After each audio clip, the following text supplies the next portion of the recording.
नमस्कार, आप देख रहे हैं आईएनसी टीवी। मैं हूं भूपेंद्र नारायण सिंह। वैज्ञानिकों के एक पैनल ने मार्च की शुरुआत में ही खतरनाक और नए घातक कोरोना वायरस वेरिएंट की चेतावनी भारत की सरकार को दे दी थी, लेकिन इस पर किसी ने कोई ध्यान नहीं दिया।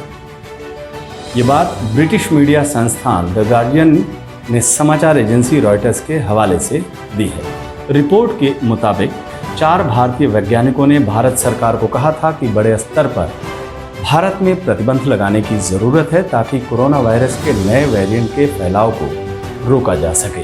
The Indian government was warned in early March about a new, more contagious variant spreading in the country. That's according to 5 scientists that took part in a government-organized forum called the Indian SARS-CoV-2 Genetics Consortium, or INSACOG. The sources told Reuters exclusively that despite variant warnings, the Indian government failed to impose measures to stop the spread of the virus. Millions of largely unmasked people attended religious festivals and political rallies, and tens of thousands of farmers continue to protest Prime Minister Narendra Modi's agriculture policy. The world's second most populous country is now battling a second wave of infections, with more than 300,000 a day for over a week. It's the worst streak anywhere in the world since the start of the pandemic, and scientists say it's accelerated by new variants. INSACOG was set up as a forum of scientific advisors by the government in late December to detect genomic variants of the coronavirus that might threaten public health. An INSACOG member told Reuters researchers first detected the Indian variant as early as February and issued official warnings in early March. Modi's office did not respond to a request for comment, but some scientists say the surge was much larger than expected and cannot be blamed on political leadership alone. उत्तर भारत के एक research centre के director ने अपना नाम न प्रकाशित करने की शर्त पर रॉयटर्स को बताया कि मार्च के शुरुआत में नए वेरिएंट के बारे में भारत जेनेटिक कंसोर्टियम इंसाकॉग ने चेतावनी दी थी।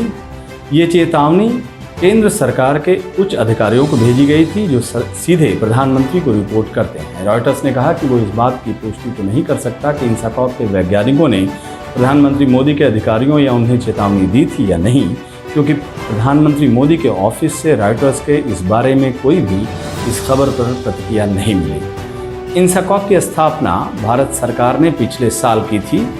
यह साइंटिफिक एडवाइजर्स का एक फोरम है जो कोरोना वायरस के जीनोमिक वेरिएंट्स के खतरों के बारे में बताता है। उत्तर भारत के एक रिसर्च सेंटर के डायरेक्टर ने अपना नाम न छापने की शर्त पर रॉयटर्स को बताया कि ड्राफ्ट मीडिया रिलीज देश के सबसे उच्च bureaucrat cabinet secretary Rajiv Gauba को भेजा गया था। रॉयटर्स ने अपनी खबर में लिखा है कि राजीव गौबा सीधे प्रधानमंत्री नरेंद्र मोदी को रिपोर्ट करते हैं, लेकिन इस बारे में जब राजीव गौबा से प्रतिक्रिया लेने का प्रयास किया गया तब उन्होंने रॉयटर्स को कोई जवाब नहीं दिया। अब आते हैं दूसरी खबर पर। कांग्रेस अध्यक्ष श्रीमती सोनिया गांधी ने सरकार से आग्रह करते हुए कहा है कि अब समय आ गया है कि केंद्र एवं राज्य सरकारें जागें और अपने कर्तव्यों का निर्वहन करें। साथ ही उन्होंने कहा कि केंद्र सरकार सबसे पहले गरीबों के बारे में सोचे और देश के हर गरीब परिवार के खाते में 6,000 रुपये पहुंचाए ताकि मौजूदा संकट से निपटने में उन्हें मदद मिल सके। इसके अलावा उन्होंने कोरोना महामारी से निपटने के लिए देश में एक राष्ट्रीय नीति तैयार किए जाने की वकालत भी की। कोरोना महामारी के चुनौतीपूर्ण समय में आप और आपके परिवार की सुरक्षा और अच्छे स्वास्थ्य की कामना करती हूँ। वो लाखों परिवार जिन्होंने अपने प्रियजनों को खोया है, उनके प्रति भी दिल से अपनी संवेदना व्यक्त करती हूँ। हमारा देश इस समय कोरोना की जानलेवा मुसीबत का सामना कर रहा है। आप सब जानते हैं, लाखों की संख्या में हमारे परिजन कोरोना से रोजाना पीड़ित हो रहे हैं। ये संकट सभी देशवासियों के लिए परीक्षा की घड़ी है। हमें एक दूसरे का हाथ पकड़ एक दूसरे का सहारा भी बनना है और एक दूसरे की ताकत भी। मैं जानती हूँ कि मौजूदा हालात इंसानियत को हिला देने वाले हैं। कहीं ऑक्सीजन की कमी है, कहीं दवाओं का अकाल है और कई अस्पतालों में बिस्तर नहीं है। यह स्थिति देश के ज़्यादातर राज्यों में बनी हुई है। बेहद ज़रूरी होने पर ही घरों से बाहर निकले। घर और बाहर दोनों जगह पूरी सावधानी बरते। न खुद के जीवन को खतरे में डाले, न औरों के। जितना हो सके भेदभाव छोड़कर एक दूसरे की जहाँ तक हो सके हर संभव मदद करे। रही बात सरकार की, तो केंद्र और राज्य सरकारों के लिए यह समय जाग जाने और कर्तव्य को निभाने का है। मेरा केंद्र सरकार से आग्रह है कि वे सबसे पहले गरीबों की सोचें और उनका पलायन रोकने के लिए हर एक परिवार के खाते में संकट खत्म होने तक 6,000 रुपये डालें। देश में कोरोना टेस्टिंग बढ़ाई जाए, दवाएं, ऑक्सीजन और अस्पतालों के युद्ध स्तर पर प्रबंध किया जाए। सारे देशवासियों के लिए कोरोना से बचाव के मुफ्त टीकाकरण का इंतज़ाम हो ताकि लोगों को बचाया जा सके। कोरोना वैक्सीन की कंपल्सरी यानी अनिवार्य लाइसेंस दिए जाए ताकि थोड़े समय में सबको वैक्सीन मिले। वैक्सीन की कीमत का भेदभाव बंद हो। जीवन रक्षक दवाइयों की काला बाजार बंद हो। सारी इंडस्ट्रियल ऑक्सीजन को अस्पतालों को देने का फौरन इंतज़ाम हो। देश के सभी राजनीतिक दलों की सहमति से राष्ट्रीय स्तर पर कोविड से निपटने की रणनीति बनाई जाए। इस अवसर पर मैं कोविड से लड़ रहे सभी doctors, nursing staff and health workers को नमन करती हूँ, जो अपनी जान की बाजी लगाकर मरीजों का इलाज कर रहे हैं। साथियों, मैं फिर कहना चाहती हूँ कि इस संकट से पार पाने के लिए एकजुटना ही सबसे बड़ा मंत्र है। हमारे देश ने इससे पहले भी बड़े बड़े संकटों का सफलतापूर्वक सामना एकजुट होकर किया है। कांग्रेस पार्टी देश को कोविड संकट से बचाने के लिए केंद्र सरकार की ओर से उठाए जाने वाले हर ज़रूरी कदम में साथ देगी। मुझे पूरी उम्मीद है कि आप कोरोना संकट की गंभीरता को समझते हुए एक नागरिक के रूप में अपना भरपूर योगदान देंगे। आशा करती हूँ कि हम सबकी कोशिशों से देश इस संकट से पार पाने में जल्दी ही सफल होगा। जय हिंद। वरिष्ठ पत्रकार मृणाल पांडे लिखती हैं कि सुधार की या बड़ी रैलियां, धार्मिक जमावड़ों को बंद रखने की सलाह देने का सीधा मतलब लगाया गया कि कहने वाले देशद्रोही और सत्ता पक्ष के खिलाफ षड्यंत्र रचने वाले विपक्ष समर्थित किसी गुप्त बिरादरी का भाग है। हर बुरी खबर को देश विरोधी बताकर खबर देने वाले को सरकार पहले ही नाना कानूनों की हथकड़ी बेड़ियों से इस कदर जकड़ चुकी थी कि महामारी की दूसरी थपेड़ के लगने पर वही हुआ जिसका डर था।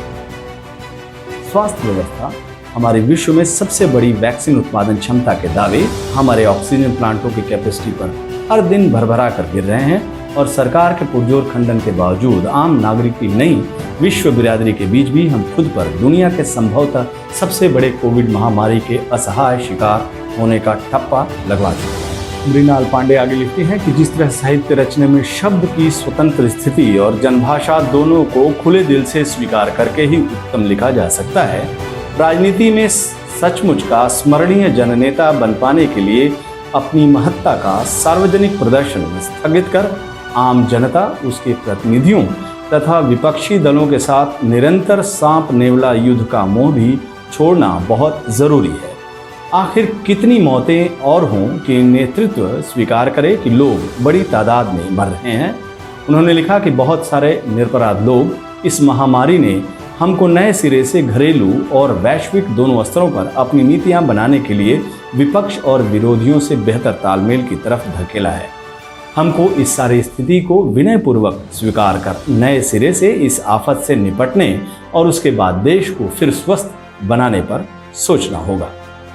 कांग्रेस नेता श्री राहुल गांधी ने कोरोना वायरस की मौजूदा स्थिति को लेकर केंद्र सरकार और प्रधानमंत्री नरेंद्र मोदी को कटघरे में खड़ा किया है। राहुल गांधी ने कहा कि कोविड की वर्तमान स्थिति के लिए प्रधानमंत्री की पूरी तरह से गलती है। प्रधानमंत्री अत्यंत केंद्रीकृत व्यक्तिगत सरकारी मशीनरी चला रहे हैं। आज भारत दुनिया के उन देशों में से है जो अपने ज्यादा से ज्यादा नागरिकों का जीवन बचाने में सफल रहा है और जहां आज कोरोना से संक्रमित लोगों की संख्या, जैसे प्रोफेसर ने बताया, तेजी से घट रही है। साथियों, भारत की सफलता तो किसी एक देश की सफलता से आंकना उचित नहीं होगा। जिस देश में विश्व की 18% आबादी रहती हो, उस देश ने कोरोना पर प्रभावी नियंत्रण करके पूरी दुनिया को, मानवता को बड़ी त्रासदी से भी बचाया है। कांग्रेस नेता राहुल गांधी ने कहा कि प्रधानमंत्री खुद की छवि बनाने में पूरी तरह से और ठोस तरीके से लगे हुए हैं और उनका पूरा ध्यान असल बात की बजाय अपनी छवि पर केंद्रित है। प्रधानमंत्री नरेंद्र मोदी, गृह मंत्री अमित शाह ने कोरोना वायरस फैलाने वाले कार्यक्रम को बढ़ावा दिया और उन कार्यक्रमों की प्रशंसा भी की। ये बातें राहुल गांधी ने न्यूज एजेंसी पीटीआई भाषा को दिए एक साक्षात्कार में कहा। Rahul Gandhi mentioned that Modi government is plainly arrogant and focuses on perception over reality, declaring victory against the virus is absolute insanity and demonstrates a complete misunderstanding of the nature of what this virus is. The only way to fight corona is with humility and by realizing that you are faced with a relentless opponent who can adapt and is very resilient. The PM had an entire year to better prepare to protect India and to think through this crisis, but what did they do? Did the PM and the Gov add sufficient oxygen capacity, ramp up testing, increase hospital beds, ventilators? Did the PM think long-term about the state of our health infrastructure and start building for the sort of subsequent corona waves that almost every country in the world was experiencing? When asked, what could the government have done differently to address the second wave? Shri Rahul Gandhi replied that the Modi government was both grossly negligent and blindly overconfident.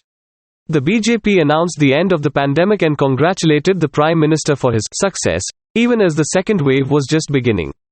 The government should have built massive capacity over the last year, testing, oxygen, hospital beds, ventilators. 2. They should not have declared victory prematurely.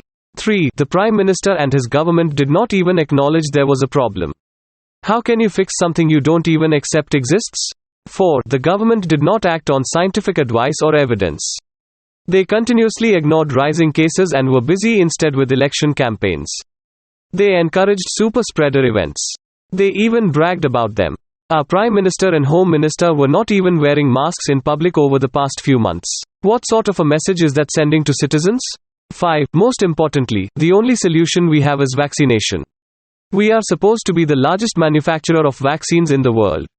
And yet, India is desperately short of vaccines. Congress leader Shri Rahul Gandhi said that we are already in the midst of a national emergency. But just declaring something is not the answer. The biggest problem of this government is it announces and then absconds. Now that the situation is completely out of control, they have dropped the ball and thrown it to the states. They have made the states and citizens truly Atmanirbhar. Rely on yourself is the motto. No one will come to help you. Definitely not the Prime Minister. The need of the hour is to hold hands, work together and heal our people.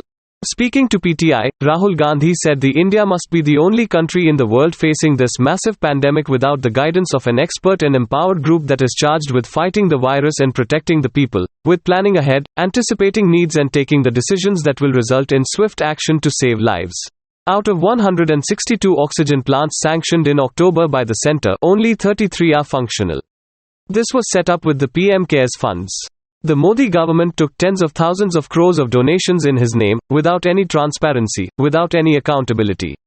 The states have rejected the substandard ventilators supplied by the center through these funds. States do not even get their GST dues on time. States are dependent on the Modi government for quotas of oxygen, remdesivir and tocilizumab injections. The Modi government has chained the hands of the states behind their backs, so they are completely powerless, and then asks them to sort out their own affairs. Obviously, the system will collapse. Rahul Gandhi ने कहा कि मोदी सरकार घमंडी है, वास्तविकता की बजाय वो धारणा पर ध्यान केंद्रित करती है। कोरोना वायरस से केवल विनम्रता अपनाकर लड़ा जा सकता है। भारत अब विश्व में कोरोना वायरस का केंद्र है। राहुल गांधी ने यह भी कहा कि हम जो अपने देश में देख रहे हैं उससे पूरी दुनिया विचलित हो गई है। एक साल पहले कोरोना आया, पिछले साल फरवरी में मैंने और कांग्रेस पार्टी के सब नेताओं ने कहा, नरेंद्र मोदी जी, कोरोना से हिंदुस्तान को बहुत नुकसान होने वाला है। आप तैयारी करिए, अर्थव्यवस्था को बचाने का काम शुरू कीजिए, मजदूरों की रक्षा करने का काम शुरू कीजिए, छोटे बिजनेस वालों, दुकानदारों की रक्षा करने का काम शुरू कीजिए, क्योंकि तूफान आने वाला है और ये ऐसा तूफान आएगा जिससे पूरे हिंदुस्तान को चोट लगेगी। And I've been warning the government that a massive tsunami is coming. ये हमारे प्रेस के मित्र बैठे हैं यहाँ पे, इन्होंने मेरा मजाक उड़ाया। इन्होंने कहा राहुल गांधी लोगों को डरा रहा है। नरेंद्र मोदी जी ने कहा, भाइयों और बहनों, कोरोना आया है, थाली बजाओ, थाली बजाओ, कोरोना भाग जाएगा। और पूरे हिंदुस्तान से थाली बजवा दी और पता नहीं क्या हुआ, हिंदुस्तान थाली बजाए। उसके बाद कहते हैं मोबाइल फोन निकालो, उसकी लाइट जला लो। अब देखिए, ये व्यक्ति हिंदुस्तान का प्रधानमंत्री है, गहरी बात बोल रहा हूं, ये व्यक्ति हिंदुस्तान का प्रधानमंत्री है और ये एक्शन ले बजाय, अर्थव्यवस्था की रक्षा करने के बजाय, मजदूरों के लिए रेलवे टिकट, बस टिकट खरीदने के बजाय देश को कह रहा है घंटी बजाओ। और ये जो मीडिया वाले हैं, ये 24 घंटे दिखा रहे, भैया देखो हिंदुस्तान घंटी बजा रहा है, घंटी बजा रहे, देखो घंटी बज रही, घंटी बज रही, सब जगह तो ताली बजाओ भैया, घंटी बज रही है। और आज उत्तर प्रदेश में जाइए, देखिए, मेरे फोन पे भी वीडियो आया है, लाशों का ढेर पड़ा हुआ है, जगह नहीं है लाशों को रखने के लिए, जगह नहीं है लाशों को रखने के लिए। नरेंद्र मोदी जी ने इसके बारे में कुछ बोला आपसे कि कोरोना फैल गया, लाखों लोग मर गए, हिंदुस्तान की अर्थव्यवस्था नष्ट हो गई, मैं प्रधानमंत्री हूं, कुछ बोला उन्होंने? प्रेस वालों ने कुछ बोला? कुछ नहीं। ये सिर्फ ऑक्सीजन की वजह से मेरा पति मारा इन्होंने। इनके मुंह से एक शब्द नहीं निकलता। ये रखवाले हैं, इनका काम रक्षा, देश की रक्षा करने का है। ये रखवाले हैं, बिक गए हैं, सब के सब बिक गए हैं।